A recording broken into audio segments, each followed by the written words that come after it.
ቀይ ባህር ድርሽ እንዳንል የሚፈልጉ ኃይሎች አሉ። ፊልድ ማርሻል ብርሃኑ ጁላ ያደረጉት ምስጢር ነው። ዝርዝሩን ጥንቅራችን ይመለከተዋል። የፕሬዝዳንቱን ጽፈት ቤት ጥሶ የገቡት ሰልፈኞች መጨረሻ ሌላኛው ትኩረታችን ነው። ከዚህ ውጪ የአትሌት ገለቴ ቡርቃ ባልንቆቅልሽና መጨረሻ ከቤተሰቡ አንደበት የተሰማውንም አካተናል። እንዲሁም የሁለቱ ጄኔራሎች ፍጥጫ በሌላ ጦር ግንባር ቀጥሏል፣ እንመለስበታለን። ሌሎች ጉዳዮችም ተካተዋል። አክብሮታዊ ሰላምታችን በያላችሁበት ይድረስ። የተወደዳችሁ ሸገር ታይምስ ቤተሰቦች እንዴት ናችሁ? የዕለቱ መረጃ ጥንቅራችን አዳዲስ ክስተቶች ተካተውበት ነው ጀምሯል። በመግቢያችን ላይ ያስተዋወቅናችሁን አበይት ነጥቦቹ እንደሚከተለው በዝርዝር እንመለከታለን። አብራችሁን ቆዩ።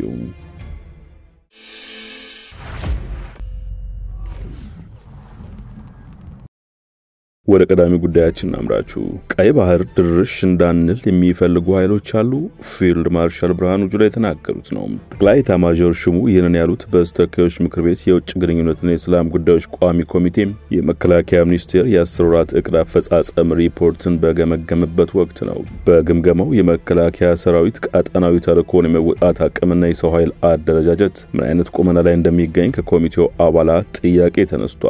በተነሱ ጥያቄዎች ምላሽ ሰጡት የፌሪ ጦር ኃይሎች ጠቅላይ ኤታማዦር ሹም ፊልድ ማርሻል ብርሃኑ ጁላ በተለይም በምስራቅ አፍሪካ ቀጠና የሚስተዋሉ አለመረጋጋቶችን በመፍታት ረገድ የመከላከያ ሰራዊቱ በርካታ ስራዎችን ሰርቷል ብለዋል። ኢትዮጵያ የውስጥ ሰላሟን ለማስጠበቅ ባከናወነችው የሰላም ማስከበር ስራ በርካታ ኃይሎች በሰላማዊ መንገድ ወደ ማህበረሰቡ መቀላቀላቸውን አመልክተዋል። ሆኖም ግን አሁንም አንዳንድ አካላት የውጭ ኃይሎችን ተልዕኮ ለማስፈጸም እንቅስቃሴ እንደሚያደርጉና የመከላከያ ሰራዊቱ ያንን ለመመከት እየሰራ እንደሚገኝ ጠቁመዋል። ኢትዮጵያ የባህር ኃይልን በሚመለከት ለተነሳው ጥያቄ የባህር ኃይል ባለቤት ለመሆን ከሰው ኃይል የሚሆን ከመሳሪያ አንፃር የሚያስፈልጉ ቅድመ ሁኔታዎች መሟላታቸውን ገልጸዋል። ሰራዊቱ በተለይም ዘመኑ የሚፈልገውን ቴክኖሎጂ መታጠቅ ሰላም የማስከበር አቅሙን አሁንም እያሳደገ ይገኛል ያሉት ፊልድ ማርሻል ብርሃኑ ለዚህ እንደማሳያ የሚሆነው የድሮን ቴክኖሎጂን ጠቅሰዋል። ያም ሆኖ ግን እኛ ወደ ቀይ ባህር ድርሽ እንዳንል የሚፈልጉ ኃይሎች አሉ በማለት ኢትዮጵያ ወደ ባህር በር ዝር እንዳትል አቅደው ግንባር ፈጥረው የሚሰሩ ኃይሎች አሉ ማለት ነው የገለጹት።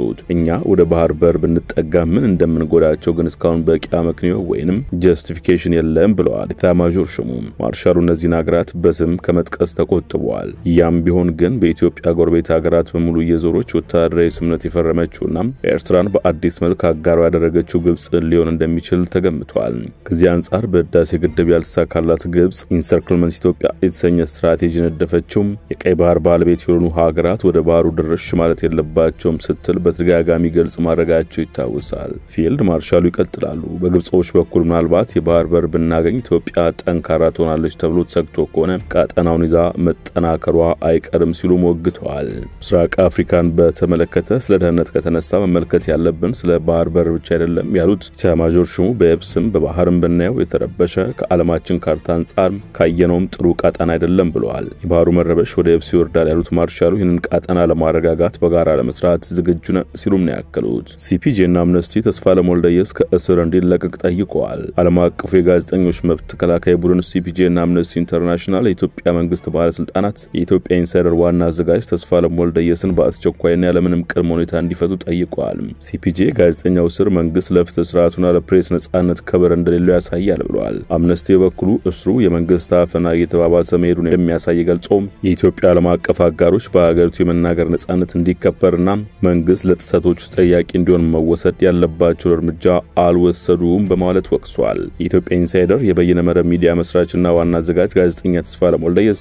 ሐሰተኛ መረጃ በማሰራጨት ወንጀል ጠርጥሮ እሁድ ሰኔ 1 ቀን 2017 ዓ.ም በጸጥታ ኃይሎች በቁጥጥር ስር መዋሉን ሀቅ ሚዲያና ኮሙኒኬሽን አስታውቋል። ስሩን ተከትሎ ዓለም አቀፉ የጋዜጠኞች መብት ተሟጋች ድርጅት ሲፒጄ እንዲሁም አምነስቲ ኢንተርናሽናል በተናጠል ባወጡት መግለጫ የኢትዮጵያ ባለስልጣናት የኢትዮጵያ ኢንሳይደር የበይነ መረብ ሚዲያ መስራችና ዋና አዘጋጅ ጋዜጠኛ ተስፋለም ወልደየስ በአስቸኳይ እንዲፈቱ ጠይቀዋል። ሲፒጄ ማክሰኞ ሰኔ 3 ባወጣው መግለጫ ፍርድ ቤት ከእስር እንዲወጣ ትዕዛዝ ሰጥቶ ባለበት ሁኔታ ውስጥ እስሩ መቀጠሉ የኢትዮጵያ መንግስት የፍትህ ሂደቶችና የፕሬስ ነጻነትን አለመቀበሉን ያሳያል ብለዋል። አምነስቲ በኩሉ ባወጣው መግለጫ በተስፋለም ላይ ዘፈቀደ እስር መፈጸሙ ገልጦም ድርጊቱን አውግዟል። አክሎም በአስቸኳይ ያለምንም ቅድመ ሁኔታ እንዲፈታ የጠየቀ ሲሆን የኢትዮጵያ መንግስት መሰረታዊ መብቶችንና የህግ የበላይነትን እንዲያከብር አሳስቧል። የኬንያው KCB ባንክ በኢትዮጵያ ባንኩ ዘርፍ መሰማራት የመጀመሪያው የውጭ ባንክ እንደሚሆን መስማቱን ሪፖርተር ዘግቧል። ባንኩ ወደ ገበያው በይፋ ለመቀላቀል ከብሔራዊ ባንክ አመራሮች ጋር ውይይት እያደረገ መሆኑን ከብሔራዊ ባንክ ምንጮች መረጃ ማግኘቱን ዘገባው ጠቅሷል። KBC የኢትዮጵያ ፋይናንስ ገበያን ለማጥናት አዲስ አበባ ውስጥ ቢሮ ያቋቋመው ከ10 ዓመታት በፊት ነበር። ባንኩ ደቡብ ሱዳን፣ ታንዛኒያ፣ ኡጋንዳ፣ ብሩንዲ፣ ሩዋንዳና ዲሞክራሲያዊት ኮንጎ ሪፐብሊክ ውስጥ ቅርንጫፎች አሉት።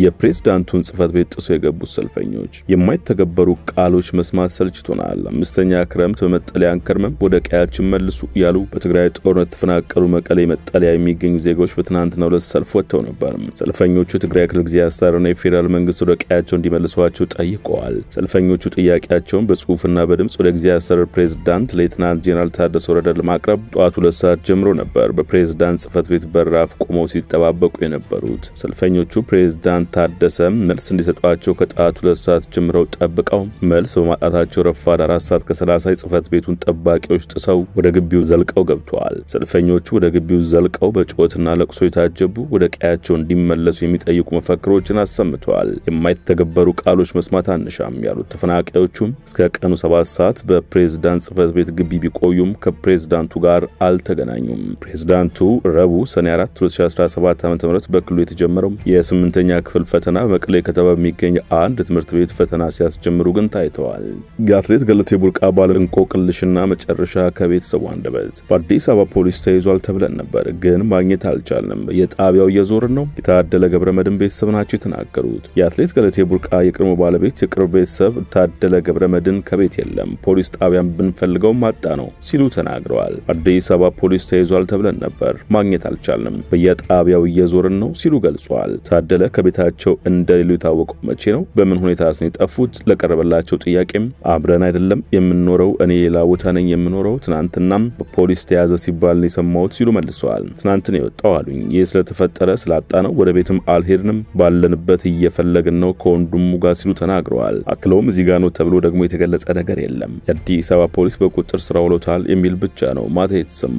ከዛ አንጻር ፍለጋ ወጣን፣ ጣቢያዎችም እኛ ጋር አይደለም እያሉን ነው ሲሉ አስረድተዋል። እናም ከዛሬ ጧት ጀምሮ በየጣቢያው ያለው ነገር ቼክ እያደረግን ነው፣ በቂ የሆነ መልስ ጣቢያዎቹም እየሰጡን አይደለም ሲሉ አክለዋል። እስካሁን በየትኞቹ ፖሊስ ጣቢያዎች እንደፈለጉ ሲጠየቁም ሁሉም ጋር ማለት ይቻላል በሚኩራ፣ አያት፣ ፒያሳ፣ ልደታ፣ ሜክሲኮ ጠይቀናል የሚል ምላሽ ሰጥተዋል። መጀመሪያ አቶ ታደለ በፖሊስ ቁጥጥር ስር ስለመዋላቸው የሰማችሁ ትክክለኛ መረጃ ነበር በሚል ለቀረበላቸው ጥያቄም የለም በየጣቢያው ስንሄድ የለም ነው የሚል ምላሽ ሰጥተዋል። የአትሌት ገለቴ ቡርቃ የቅድሞ ባለቤት ታደለ ገብረመድን በአዲስ አበባ ፖሊስ ቁጥጥር ስር ዋለ የሚል ዘገባ በማህበራዊ ሚዲያው በሰፊው ሲሰራጭ ነበር። አዲስ አበባ ፖሊስ ግን በፖሊስ ቁጥጥር ስር አይደለም አልተያዘም የሚል ምላሽ መስጠቱ ይታወሳል። አትሌት ገለቴ ቡርቃ 10 ቤቶችና 4 መኪኖች በባለቤቷ እንደተሸጡባት በመግለጽ ፍትህ እንዲሰጣ ስትጠይቅ ያስተዋለች ሲሆን ጉዳዩም የኢንተርኔቱን አጨናንቆታል።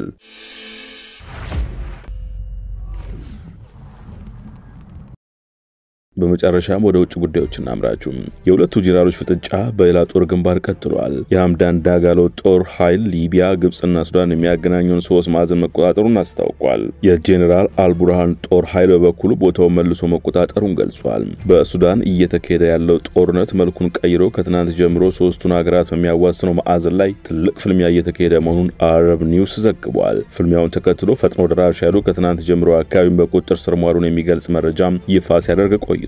የጄኔራል አልቡርሃን ጦር ኃይል ለዚህ በሰጠው መልስ በአካባቢው ላይ ምስራቃዊ ሊቢያ ወታደራዊ ኃይሎች ለፈጥኖ ደራሽ ድጋፍ ማድረጋቸውን አስታውቋል። በካሊፋ ሀፍታር የሚመራው የሊቢያ ኃይል ለፈጥኖ ደራሽ ኃይሉ ከዚህ ቀደም የጦር መሳሪያ በማቀበል ድጋፍ ሲያደርግ መቆየቱን የጠቀሰው የአልቡርሃን ጦር አሁን ደግሞ በቀጥታ በጦርነቱ ላይ መሳተፉን አስረድቷል። ይህ ወሳኝ ሆኖ 3 ማዕዘን ቦታ ከትናንት ጀምሮ በፈጥኖ ደራሽ ኃይሉ ቁጥጥር ስር መቆየቱን ያመነው የአልቡርሃን ጦር ዛሬ ባወጣው መግለጫ ደግሞ ባደረግነው መልሶ ማጥቃት አካባቢውን መልሰን ተቆጣጥረናል ብለዋል። ጥንቅራችን አበቃ። በያላችሁበት ሰናይ ጊዜ።